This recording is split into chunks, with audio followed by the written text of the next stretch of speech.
ሹፌሩ ሬዲዮውን ለማስተካከል ለጥቂት ሰከንዶች ብቻ ጎንበስ ይላል። ቀና ሲል ግን የሚመለከተው ነገር ግራ የሚያጋባ ነው።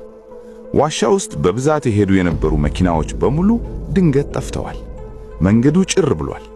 ሹፌሩ ግራ ተጋብቶ አውቶቡሱን እያበረረ ከዋሻው ሲወጣ የሚያየው ነገር ግን ይበልጥ የሚያስደነግጥ ነው። ሁል ጊዜ በሰውና በጫጫታ የምትታወቀው የታይፖ ከተማ ጭር ብላለች። አንድም የሚንቀሳቀስ መኪና፣ አንድም የሚራመድ ሰው ወይም አንድም እንስሳ አይታይም። ሁሉም ነገር ጸጥ ብሏል። ልክ ሰዎች በሰከንድ ውስጥ ከመሬት ላይ ተነቅለው የተወሰዱ ይመስላል። መንገደኞቹ መጀመሪያ ላይ ምናልባት የሆነ ሰልፍ ወይም ድንገተኛ አደጋ ኖሮ መንገዱ ተዘግቶ ይሆን ብለው ቢያስቡም አውቶቡሱ ፌርማታ ላይ ቆሞ ሲወርዱ ግን ሁኔታው ከታሰበው በላይ እንደሆነ ይረዳሉ።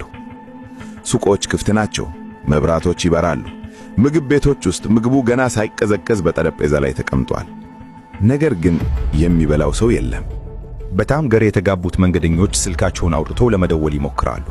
ነገር ግን ምንም አይነት የኔትወርክ ሲግናል የለም።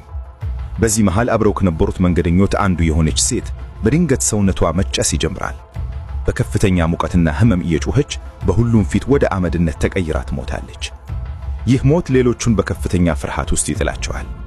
እኛስ ተራችን መቼ ነው የሚለው ጥያቄ በውስጣቸው ይፈጠራል። በዚህ ሁሉ ጭንቀት ውስጥ እያሉ የኤድዋርድ ስልክ በድንገት ይጮሃል። ኔትወርክ በሌለበት ሁኔታ ስልክ መደወሉ ሁሉንም ያስገርማቸዋል። ኤድዋርድ ስልኩን ሲያነሳው የሚሰማው ድምጽ ግን የሰው አይመስልም።